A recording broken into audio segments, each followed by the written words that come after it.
Dear Venerables and Dharma friends, Amitabha. In the daily life, we use the term I and also me quite a lot. But what is I? Who is I? And who am I? We use the terms I a lot without knowing what exactly is I. We tend to mistake this body as I, and we like this body a lot. The Buddha told us, what is I? It is impermanent. There is no such an I that never changes. What we supposed to be an I actually is just the composite of 5 skandhas, or 5 aggregates. The body, feelings, conception, volition, and consciousness. These 5 aggregates, or 5 skandhas, together become a so-called I that we are so familiar with. Yet we don't know exactly what I is, what I am, and who I am. Nagarjuna, in the 3rd century, he was a great Mahayanist thinker. He told us a story about no self. And that is exactly what the Buddha has told us. We think the 5 skandhas are ourselves, and these 5 skandhas are I. But no. In a story, Nagarjuna told us that there is a man, and this man, he was traveling to do his business from village to village. One day, he arrived at a village at night. It was night, and it had grown very dark, and he could not find a place to stay. So he came to an abandoned house. He was ready to settle in and to spend a night in the abandoned house. When he was about to sleep, a ghost came in with a corpse. And the ghost put down the corpse on the floor. And suddenly, a few seconds later, a second ghost came in the house. And he shouted at the first ghost and said, "This corpse is mine. How come you carried it here? Why did you take it away from me?" The first ghost said, "No, this corpse is mine, and that's why I have the right to carry it here." So these 2 ghosts, they were arguing with each other, and they were fighting with each other. So each of the ghosts just grab one arm and fight with each other. Suddenly, the second ghost saw the man at the corner. The man was so frightened to death. He was trying to be silent and dare not say anything or make any noise. And the second ghost looked at him and say, "You, be our judge. Who is the owner of this corpse? Tell us." And the man was so scared. He thought to himself, "If I tell a lie, the 2 ghosts will kill me. If I tell a truth, I won't be alive either." So he said, "Then let me just tell the truth." So he said to the second ghost and said, "I don't know who exactly is the owner of the corpse, but I saw the first ghost carrying the corpse here." The second ghost was so angry when he heard the answer. So he tore off one of the traveler's arm. So he tore off one arm, and the man was in agonizing pain. He shouted because he had such great pain. And the first ghost was pleased with what the traveler had said. So he tore off one arm of the corpse and attached it to the traveler. And then the second ghost was so angry when he saw this. So he tore off the other arm of the traveler. And again, the first ghost tore off the corpse arm and attached it to the body of the traveler. So both ghosts, they took off the body parts of the traveler and attached the body parts of the corpse back to the traveler's body. So limb by limb, body parts by body parts, together they tore off the entire body of the traveler. And the traveler's body parts were scattered on the floor. These two ghosts, they look at what they have done, and they look at the body parts on the floor, and both of them started to eat the body parts. Once they have eaten up all the body parts, they were so happy and left the abandoned house. The traveler, all he could do was watch as the ghosts break down his body and eat it. So now he had a new body, but this body is not the body that his parents had given to him. So he looked at his own body and he asked himself, who am I? What is this body? What happened to my old body? His old body was consumed by the two ghosts. It's all gone. But what is this new body I am having now? Who am I? Am I a zombie? What is the old I? And where is the old I? And what exactly is this new I? Who am I now? So he was so confused. Let's imagine that this traveler is a tall guy. He's handsome and he has muscles.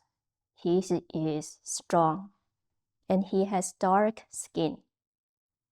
And the corpse was once a woman who had white skin and who was fat and who was so short. So imagine that the traveler, would he be happy to have this new body? The gender is different. The height, the weight are also different. And if we switch around and see the traveler, if he was a woman, and now he had become a man, would he be happy with the new one, the new I? The Buddha and Nagarjuna told us there is no true I. The so-called I we know actually is just a false I. We think this I is permanent. What I was, who I was when I was a child, and when I grow up, and when I become elderly. We think this is exactly the same I. But this I has been changing all the time. The I yesterday, and the I am now, and the I who will be tomorrow are all different. But we think this is the same I, no difference at all.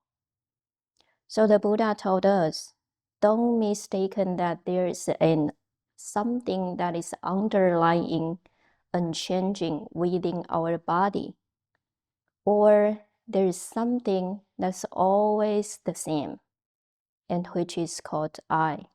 No, this I is impermanent. This so-called I actually is impersonal. And there's no selfhood. And that's why the Buddha said, it is no self. To be more accurate, we should call it non-self. Because this self does exist, but its existence is impermanent. It is just constantly changing. It's provisional, but we don't know it is changing. When we become sick, when we are sad, when we are aging, when we are hurt, we just cannot accept it. We cannot accept the change, and we are so attached to our appearance, to how we look, to how we are loved. And that's why we have so much attachment to this very body. So in sitting meditation, we can contemplate on this very body and try to understand what is emptiness of this body. What is this empty nature that does not really have anything that is unchanging, underlying substance. So now, Shifu is going to guide you to go through how to meditate on this impermanent body. This body is just a composite of 4 elements. These 4 elements are the earth element, water element, fire element, and wind element, or we can call it air. The first element is earth.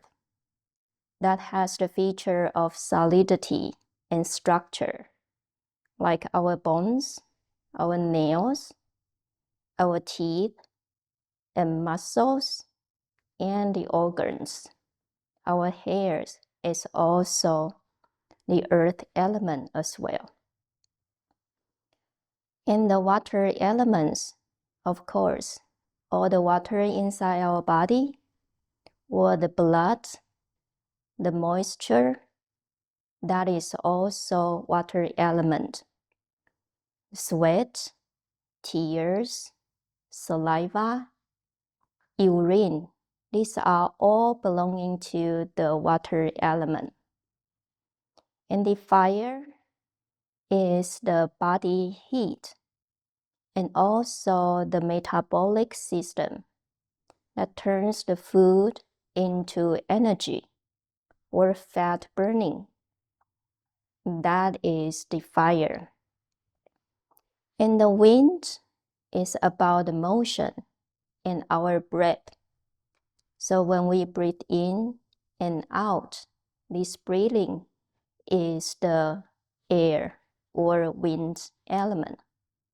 And also our hand gesture, or when we are walking, when we are waving our hands, or the gas in our body, and the air in our body, and the blood circulation. This kind of movement is also the wind element. So this body as a whole actually is just a composite of these 4 elements. So in a sitting meditation, we can do body scan. So we scan our body from the top of our head down to the toes. And for each scanning, we try to focus on this very body, the so-called my body. So from the top, we look at the earth element first.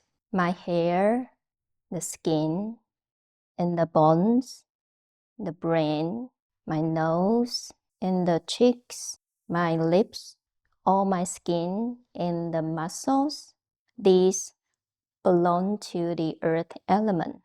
My neck, my heart, my lungs, and my stomach, the gallbladder, kidneys, liver, small intestine, large intestine, colon, bladder.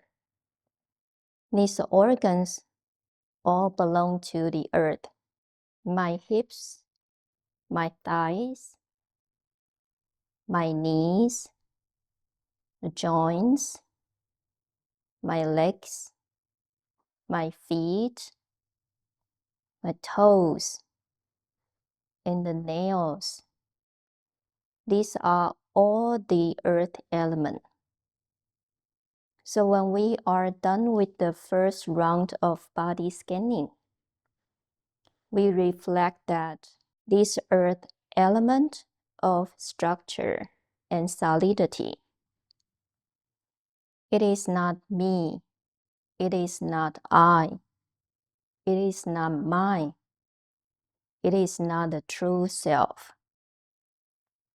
And then we can do the second round of body scanning.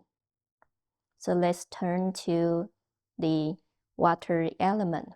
So again, from the top of our head, there is some moisture in our brain, and the tears in our eyes, and the nasal discharge, also saliva, and the phlegm, and also the blood in our heart, and even all the blood in our blood vessels. And there is some moisture in my lungs. Also the fluid in my stomach, the water in my intestines, and also the waste in my large intestines. Also the urine in my bladder. And there's also some fluids right next to my knees, to my joints. And all the water in my entire body. Of course, that is the water element. And again, the sweat, everything that has moisture that belong to the water element. So when we are done with this body scanning, we tell ourselves, this water element of moisture, of fluidity, is not I. It is not me. It is not mine. And it is not the true self. For the third round of body scanning, we focus on the fire element. Again, from the top of our head. Imagine that if we have a fever, we are sick, then we can feel the heat of our forehead or even our entire head. And when we feel ashamed or when we feel shy, our face turns red. And when we have sore throat, we feel the heat of our throat. And also our heart, the blood in our heart, we can feel the heat as well. And our entire body temperature, we can also feel it. And when we have stomach pain, we can feel the heart burning. The heart burn let us feel uncomfortable. So this is the heat element or the fire element. And also the digestion of food turning into energy. The entire metabolism, that is the fire element. When we are done with this body scanning, we reflect that this fire element of heat and energy, this is not I, not me. This is not mine, not the self at all. The last round of body scanning, we look at the wind element. When we have a cough, we are coughing, or we are sneezing, or we breathe in and out, or our eyes blinking. These are all about the movement and the breathing, and also like when we swallow our saliva, or when we swallow food and drink water. So these are about the wind element. And also the gas in our stomach, or our belly making any noise. That is also the air. And when we have hand gesture, when we move our body, when we lean toward, or when we straighten our shoulders, and even the blood circulation, this movement, that is also considered the wind element. So again, remind ourselves, this wind element is not I. It is not me. It is not mine.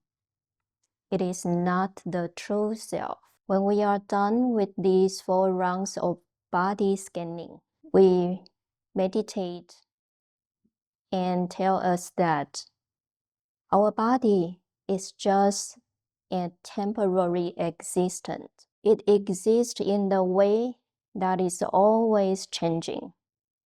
It never stays the same.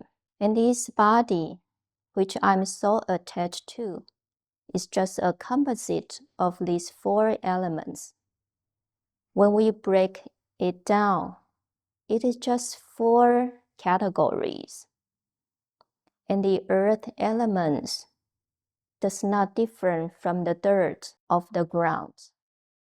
And the water element of my body is no different from the water in the river, in the ocean, or from the faucet. And the fire element does not differ from any flame or fire or the campfire at all. And the wind element in my body does not different.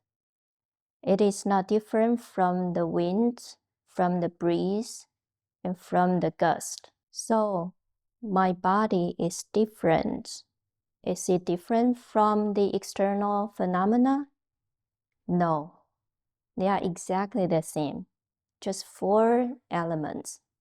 Then why am I so attached to my body? In the sitting meditation, if we can do the contemplation in this way, then we can understand the empty nature of our body, and to help us to get rid of the strong attachment to our appearance, to our health, and to this aging body. When we are done with the contemplation, just remain aware, remain mindful. Don't just keep thinking about your body. The contemplation is to help us to remove our attachment, so as to remove the suffering that is caused by our attachment. But when we are done with the contemplation, we try to recollect to the present moment and to be back to maintain a pure awareness.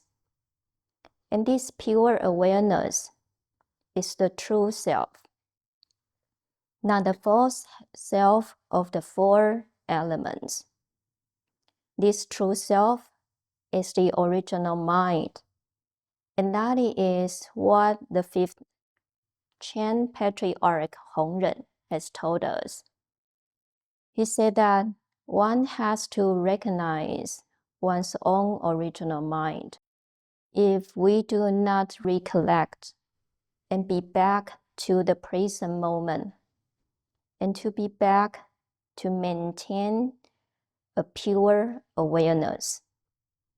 And this pure awareness is the true self, not the false self of the four elements.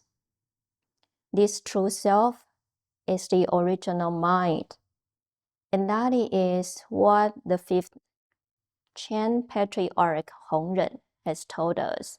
He said that one has to recognize one's own original mind. If we do not recognize our original mind, it is of no use for us to practice the Dharma. Why? When we practice the Dharma, we do chanting, we do volunteering work, we do donation, and we try to be kind to others. We try to read a lot of sutras, and we think we are accumulating a lot of merits. Of course, what we have done is merit making, but this kind of merit making only lead us to the state of arrogance, because we mistake this is the I that is practicing the Dharma, the I that accumulates all the merits, the I that does all the good deeds. And this kind of self-pride becomes another hindrance to our own cultivation.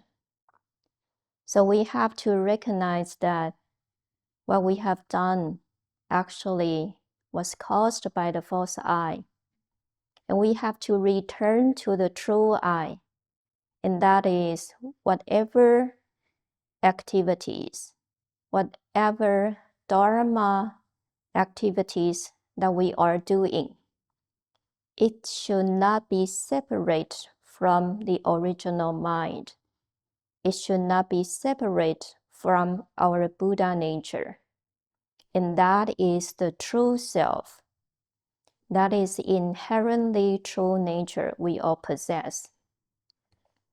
And that's why when we are done with the contemplation of the emptiness of this very body, we have to become mindful. Of course, when we are doing the contemplation, we are mindful. And we are aware of the impermanence of this very body. But when we are done with the contemplation, we bring us back to the present moment. We bring us back to the spacious, to the luminous state of pure awareness. Just remain mindful and have no contemplation. Just be with yourself. And this self is the true self that never changes. It's not like the false I, the false self that keeps changing all the time. This true I is the true self, and that is the Buddha nature, possessed by all Buddhas, all Bodhisattvas, and all sentient beings. We all have this true I that can lead us to the other shore of nirvana and become liberated and become a Buddha in the future and also right now, because this Buddha nature is the Dharmakaya. That is the true Dharma body of the Buddha and of all sentient beings, not the impermanent body of the false I. So now, stay vigilant. Be aware, be calm, and we will all become awakened.